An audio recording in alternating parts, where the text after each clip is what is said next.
have been prioritizing the evacuation of our of our people there, as well as some Afghans who we could bring out.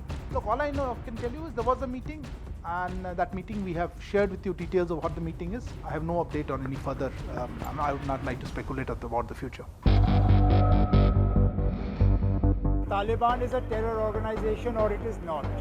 Please clarify to us how you see the Taliban. क्या भारत सरकार, मोदी सरकार जो सत्ता में है, तालिबान के बारे में आपका पोजीशन क्या है?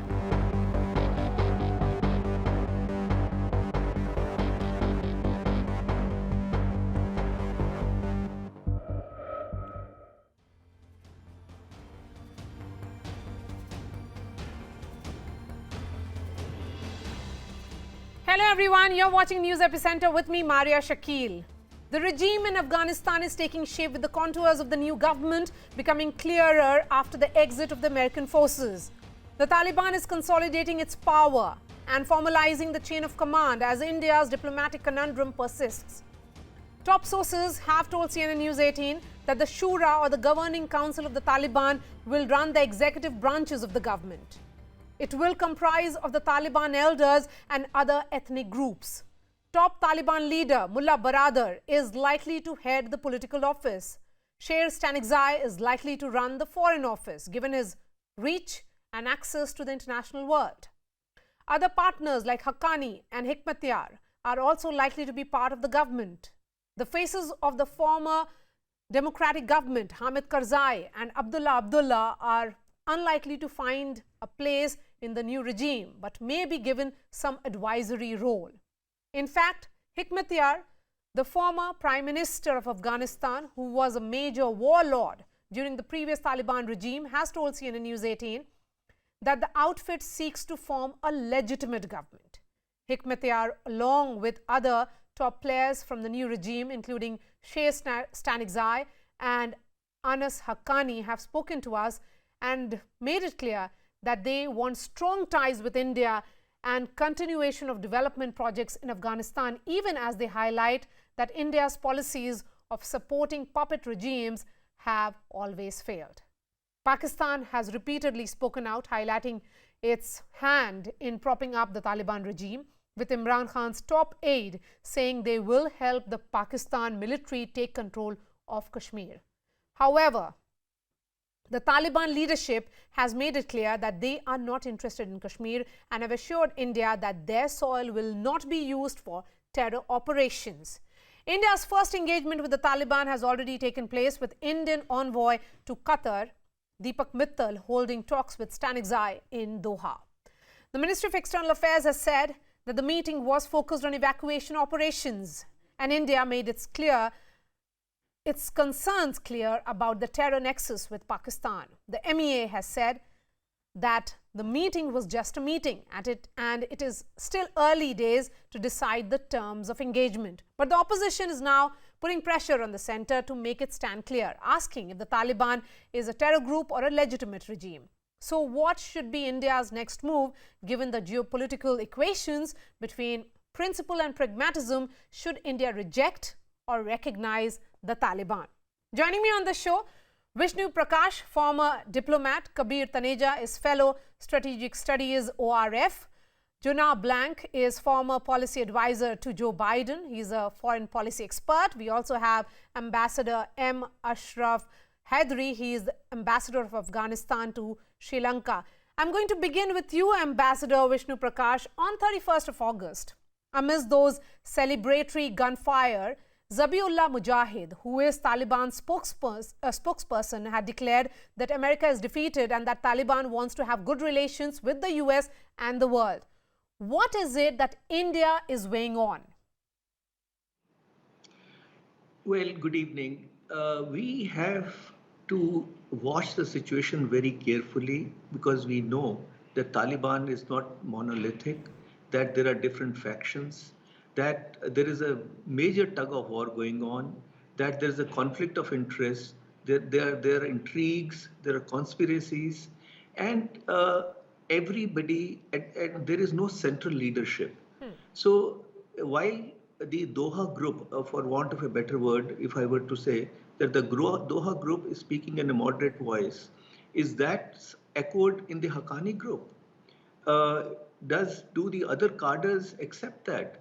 So there is a lot of uncertainty, but we are very clear that Taliban in its old form, a radical, uh, regressive, fundamentalist organization is not acceptable. Okay. And we would expect the Taliban to moderate its ways, and that is why, and also we have other interests that the soil should not be used against India, etc., etc. So that is why we have had back channels, and now we have had a dialogue with them for the limited purpose of stating our position and getting to know theirs. Okay. Maria? Okay. Ambassador Hydari, then on that specific point, because world at large has sent a clear message that they are not in a hurry to give any kind of recognition to the Taliban regime, that it is still not on cards, then all these image makeover, or should I say projection of a more moderate Taliban, how will it really help? It doesn't help. I think this time around, the Afghan people, the international community, everyone has matured and everyone has seen what has developed over the past 20 years, how the Afghan people have suffered. As we speak, over 5 million Afghans internally displaced and having nothing to eat, no shelter over their head, and dying as we speak, unfortunately, on the streets of Kabul and the parks, and over 20 other million Afghans also needing urgent humanitarian assistance simply because state institutions have collapsed. The economy has collapsed. People cannot even get out their monies from the banks to support their families. Livelihoods have disappeared, both urban, those that were employed by the government and the private sector, and as well as rural. And that's why Afghans were trying to get out, either from the Kabul airport, and the scenes of which we've been watching on global channels, and as well as those waiting at the crossing points across from Iran and Pakistan, desperately trying to get out in order to survive. As a result, the international community, we, the Afghan people, hope, are really cautiously watching and making sure that the conditions that they have recently set forth, and that have been repeating this over the past 20 years, especially over the past 2 years since the start of the negotiations between Americans and the Taliban, and the withdrawal agreement that they signed, and those conditions include the formation of an inclusive, representative government that includes women, respects human rights. I'm trying to understand, Ambassador Hydari, will there be the kind of engagement that you have done in the previous regime, or a democratic government, will that be happening even now? What is role of people like you in the new regime?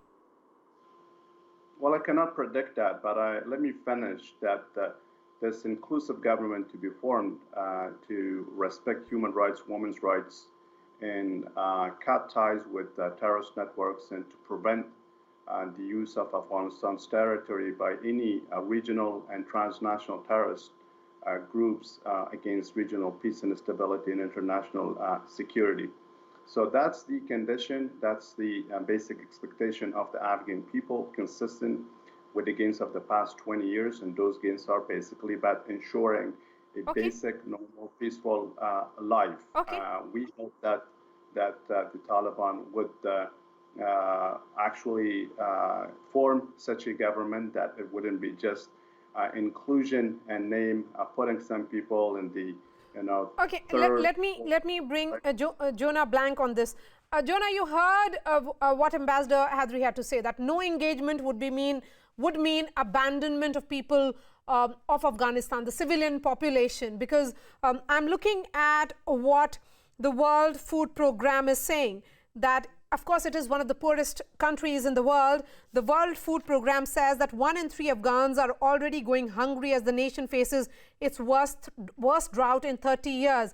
And this is what is being argued by a number of foreign policy experts as well. How the world views Afghanistan and its nature of engagement or isolation would mean their decision would be impacting the people of Afghanistan as well. Yes, and there really is no need to have diplomatic relations with a nation in order to provide humanitarian assistance and basic support for the people. The United States, for example, does not have diplomatic relations with a fairly limited number of states, including Iran and North Korea. And yet the United States has historically provided humanitarian assistance to both of these countries when the needs of the people dictated it. Likewise, throughout the 1990s, Afghanistan was in even worse state than it is right now. And the United Nations, the World Food Program, many donors did provide assistance without recognizing the Taliban regime. So I don't think that that anyone needs to say that it's either full diplomatic recognition or abandon the people of Afghanistan and let them starve. Okay, that's a valid point there. Then, Kabir, on August 30th, the UNSC issued a list of demands to the Taliban. The first was that they should combat terrorism. It was clearly an implicit rebuke of their alliance with the Al-Qaeda terrorist group. Another was that they should respect human rights and form an inclusive government with an emphasis on meaningful and equal participation on women. And of course, a list was there. But at the same time, interestingly, China and Russia both abstained from the UNSC resolution. They in fact argued that it was unnecessary and diluted its language to ease pressure on the Taliban. There is an emergence of that axis as well. How should India be viewing it? From the Russia-China perspective at least, if you see over the past couple of weeks, the Taliban has been making very strong overtures towards China specifically on providing an economic platform to build a quote-unquote new Afghanistan on. And while the Chinese, of course, have shown enthusiasm on that perspective, let's not jump the gun here yet, because the Chinese foreign ministry has also said that they have a set of requirements and demands of the Taliban, which includes a political process, which includes coming down on all kinds of terrorism and all terrorist groups, not just the ETIM, which is primarily Chinese interest. So there are still a lot of demands even from Russia and China as well. So and these are the demands, these are the kind of demands that the Taliban will have a hard time to deliver, because on things such as human rights, which is inherently against their basic ideology, and things such as countering terrorism, which is again something that revolves around them and moves around them. So we still have to wait and watch on what they can actually deliver. They've been saying a lot of things, but they have yet to deliver anything. Yes. So, Ambassador Vishnu Prakash, the Taliban are eager to shed their that image, the old image of being theocratic brutes, but they have not really shown it in action. Then how do you deal with the new realities of Afghanistan? Maria, that is the whole challenge, because it is there are different groups, and some of them are at a loose end, some of them are rogue elements, some of them have their own agenda. And then there is this friendly country called Pakistan, which has sent Lashkar-e-Taiba and Jaish-e-Mohammed in areas that they have occupied. They have engaged in loot and plunder. So, and there are, while in Kabul, things are still comparatively better, although not very good. In the other cities outside Kabul, there are reports of people being hunted down, being killed, women being abducted. Now, if I were to cut them some slack and say that for the argument's sake they are wanting to change, it will take time, because by the time the writ of Kabul runs across the nation, it will take time. But to rein in all the elements will be difficult. And then there is again who are the real leaders in Taliban? We still do not know. They are talking of Mullah Akhundzada. Now, if he's the leader, who is holding his strings? Yes. Is Pakistan holding his strings? And then the perennial role of Pakistan, because they have nurtured, they have protected, they have armed the Taliban. For what purpose? Not to provide administration, but to serve their own interests. So it is a very difficult situation, and with people working at cross purposes, it was not going to be easy. But you are right. If one group of people are going to suffer, it's the people of Afghanistan, Yes. and that is the whole. That's a pity that the world is watching, and the people of Afghanistan are suffering. I think that aid idea should be conditional on behavior as well, as the world has done it in the past too. So, you know what I'm looking at the statement that was made by Boris Johnson, Britain's Prime Minister. He said that the G7 or that is the club of rich countries had huge leverage over the Taliban. So, Ambassador Heydari, again, there were very disturbing images that had emerged on the day that diplomats met in New York. Aminul Haq, a former security chief of Osama bin Laden, returned triumphantly to his home in Nangarhar province. Certainly, he was no longer afraid of American drones. So, when Ambassador Vishnu Prakash here says that they are not a monolith, that's a reality. So, who would be governing or running the government there may not be the set of people who would have complete control over other various factions, because they are very deeply divided. Just a very brief 5-second comment. Yes. Thank you. You know, I don't think that humanitarian aid should be contingent on other things, because even in my piece that I've done for your channel, I've said that humanitarian assistance should be provided, and the world should reach out because the people of Afghanistan are suffering. Maria. Okay, fine. Go ahead, Ambassador Heydari. That specific point about various terror groups now functioning there, what happened you know, before the exit of the American forces, the blast that took place in Kabul, near the Kabul airport, the ISKPs claimed responsibility for it. There's an ISI that is working. There is Haqqani network that is working. So it is a cocktail of various terror groups now. Well, you said it all, so I don't really need to repeat what you just said. And it all boils down to the role of state actors. We just heard that they're not monolithic. There are so many factions and groups, some with regional roots, others with transnational roots. They've all converged in Afghanistan, much like conflict, COVID-19, and climate.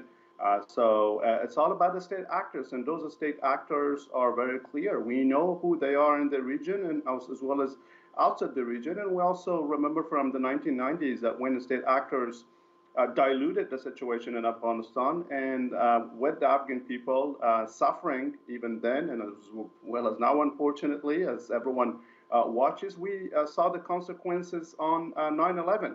So again, it's more or less the same situation. But again, no humanitarian assistance should be cut. It should continue. It should only increase. There's $1.3 billion in UN humanitarian appeal that needs to be met by Afghanistan's neighbors, countries like China, India, Russia, those in SCO, and as well as Afghanistan's traditional allies which just departed from the country. So the totality of these countries can and have the leverage to change the status quo in Afghanistan and to enable the formation of an inclusive and representative government, one that foremost helps address the needs of the Afghan people and deliver on their basic aspirations and expectations, and one that also helps ensure regional stability and international security. So the state actors involved are very clear. They have consensus, at least at the tables and the meetings and the conferences in Doha and the recent resolution of the